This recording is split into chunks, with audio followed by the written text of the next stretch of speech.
Zeitgeist, from the German Spirit of the Age, is an immensely popular movie that can be viewed all over the internet. It has millions of hits and has extreme popular appeal, especially to those who are into a good conspiracy theory. Now, the second half of the film is an elaborate portrayal of the 9/11 tragedy as the work of the American government itself. But the first half calls into question the entire story of Christianity. Centuries of Christian history are swept away as the narrator explains that the whole thing is one large myth. Large historical claims are made that, if true, do mean it's all over for those wanting to place any hope in Jesus as someone relevant to today. To get some wisdom on this complicated topic, we've asked into the studio Dr. Chris Forbes, a senior lecturer in the Ancient History Department at Macquarie University in Sydney. Dr. Forbes is a specialist in the history of Greek thought and religion, Alexander the Great, and New Testament history. Chris, thanks for joining us. My pleasure. You've seen the Zeitgeist. What led you, an ancient historian, to watch this internet movie, and what was your initial reaction? Well, I first heard of it because my daughter was spending 5 months studying in Russia. She was at St. Petersburg, and Christian friends of hers there were getting a really hard time by people making claims from the movie, and she emailed me and said, "What can you find out about it?" So I had a look. And your response? Well, I ended up almost laughing because the claims it makes are mostly wildly wrong and in some cases simply silly. Can we focus in on what is really the heart of the claim of the movie as it connects with Jesus?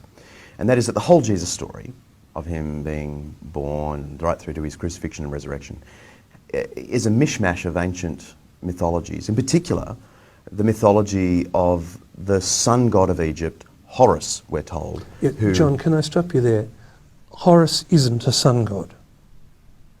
Okay, but the movie says that he is. Yes, it does, but he's not. What sort of god was he? He's the god of the sky. Ra is the sun god. Okay. That makes the connection between him being a sun god and Jesus being the son of God more difficult, doesn't it? I thought it was only a pun to start with. I mean, the Son of God, S-U-N-S-O-N, it's a perfectly good pun in English. Well, it's a fairly bad pun in English, but it doesn't work in Egyptian, and it doesn't work in Greek, and it doesn't work in Latin. It's just a pun. So leaving all that aside, yeah. The claims about this particular sky god then, Horus, are that he was born on December 25th, he was adored by 3 kings, he grew up, he had 12 disciples, he was crucified and then he was resurrected. Well, that sounds like the Jesus story. It does, because that's what it is. But it's not the Horus story. Oh, by the way, you left out born of a virgin. Born of a virgin, indeed. Yes, except that his mother Isis wasn't a virgin. And there's no suggestion in the Egyptian sources that she was. This whole list of parallels are true of Jesus, aren't actually true of Horus at all. The ancient sources don't mention these details? It's pretty unlikely that the ancient Egyptians would say that Horus was born on December the 25th, because December is a Latin month and their calendar is completely different. Was Horus crucified and raised from the dead? No, Horus wasn't crucified. Horus wasn't killed at all. Osiris was killed, betrayed and killed by his brother Set, who then cut up his body into very small pieces and had them scattered all over Egypt so they couldn't be patched back together and resuscitated. And the rest of the myth of Osiris is about Isis gathering the pieces of his body, binding them up with bandages so that he can become the first mummy and therefore be resuscitated. But all of that happens not in historical time, that all happens in the Egyptian equivalent of the dream time, in mythological time. I guess the punchline of the Zeitgeist movie, as it connects with Jesus, is that because the Jesus story is just a mythical construct, which you're saying it isn't, the movie is saying he didn't exist. He's not a historical figure. Does that have currency in serious historical research today? No, there's no serious question for historians that Jesus actually lived. There's real issues about whether he is really the way the Bible described him. There's real issues about particular incidents in his life. But no serious ancient historian doubts that Jesus was a real person, really living in Galilee in the 1st century.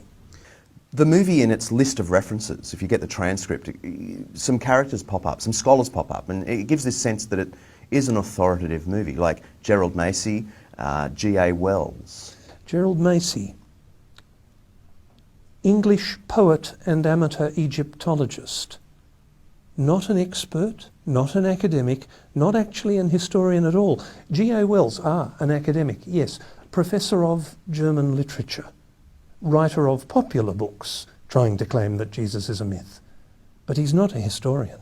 Did you find any serious historical work in the list of references? Not a single one. What I found is a whole list of books claiming to be written by experts, quoting other people claiming to be experts, quoting actually none of the ancient evidence at all. And yet a lot of people have been enamoured with this movie or deeply troubled by it. What is your advice to them? Can I be awfully blunt? Don't believe everything you see on YouTube. Given that this interview will also be on YouTube,